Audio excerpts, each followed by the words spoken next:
Sometimes when you have a surf session, you just have a session, right? Everything goes right. Everything's in sync. We catch waves and we never make any mistakes in the entire day, and it's just perfect. Then we come off the beach and we're both just super stoked, you know? Oh, hi girl. Oh, she's out. Hi, I'm Steve Trotter, and this is Rosie, also known as Rippin Rosie dog. And she's been surfing with me since she's 7 months old. The people in Santa Cruz are great, right? Surfing's an amazing sport, but it's kind of a selfish sport. Minimal waves, sometimes things get a little eggy out in the lineup. Here comes some old dude with a stand-up board and a great big cute yellow lab on the end of the board. It's kind of hard for people not to smile. Because if you can have a bad day after watching that, then there's probably no hope for you. That dog loves the water. It's a blast to watch them out there. They'll come up and they'll go, is that Rosie? Can we get our picture? Rosie! Yeah, people are pretty stoked. We go down to the beach. We try to burn off some energy first and have a little fun just retrieving and getting her used to the water before we go out. Sometimes she'll dig a little bit. Then it's like, okay, Rosie, let's surf. She follows me and jumps on the board and we paddle on out. Then when we start to catch waves, she gets focused. She can feel the wave coming from behind, and a lot of times she mirrors my position. I'll be crouched down, she's crouched down, her tail goes down, she's keeping her balance. She's not cargo, she's surfing. Because when you're surfing by yourself, kind of selfish, right? You're all into your own game and you're into your own turns. When I'm surfing with her, I'm surfing to make sure she's going to be able to stay on the board and be safe. And then I go and I'll surf with myself and it's like, oh, now I can remember how to turn again and do some different things on my board.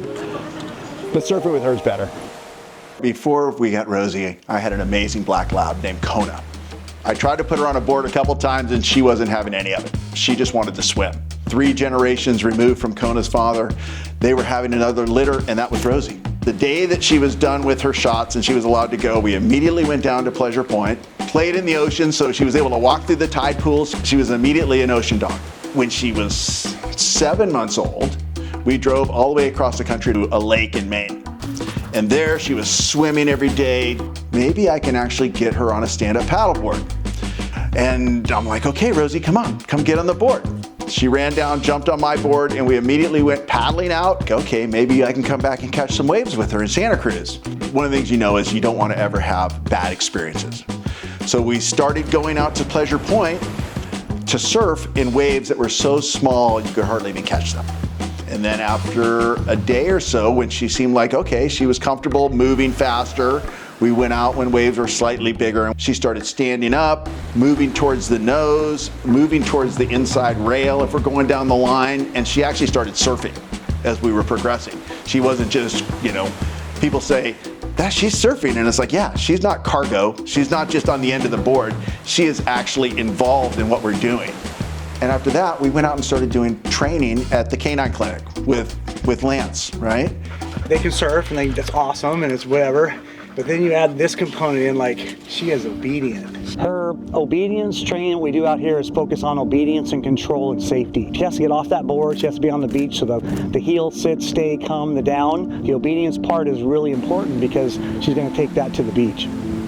When you're doing the training, you really develop a bond with your dog and a way of communication, right? Beyond the steps of just basic obedience, we started doing obstacles, where she would go through tunnels or walk on elevated planks or climb towers. And as she did that, there's a trust that develops where she knows that I'm not going to put her in a situation that's going to hurt her. I mean, this is important whether you're surfing or anything with a dog. I mean, when you want to go to the vet, you want your dog to know Mom and Dad's not going to put me in a bad spot. We're going to have that level of trust, and it's going to work so much better for everybody. Like I said before, no bad experiences. Well, it's also the same thing as safety's first.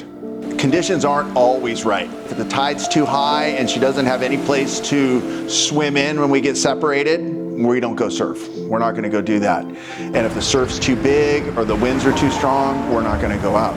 After we surf, she is so satisfied, and she actually seems to feel good about herself when we go surfing. Dogs will do what you give them the opportunity to do.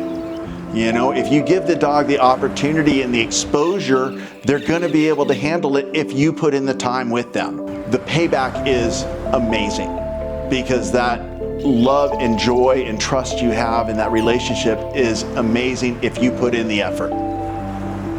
The reality is dogs want to do the right thing, but most people don't teach them what the right thing is. And you can't teach them without training and being consistent. Good job. Well, I think what Rosie teaches people is a dog is more than just being on the couch. A dog can be part of your life, part of your adventures, however far you want to take it. Having your dog be accomplishing something with you develops such an amazing bond. And I think when people look at it, they're like, oh my gosh, that dog is doing something that other dogs haven't done or can't do. And it just creates a world of possibilities for people and their dogs. What would I want people to take away from what I share? I just hope they can share some of the, sorry. No, you're good. I mean, I just hope that I can share some of the joy. A legend? She's definitely becoming a legend, if not already a legend, I think. Yeah, everybody knows Rosie. Yeah, I would just want people to be happy. And it, you know, it's like she's a special dog and she deserves to be shared. Rosie. Good girl, Rosie.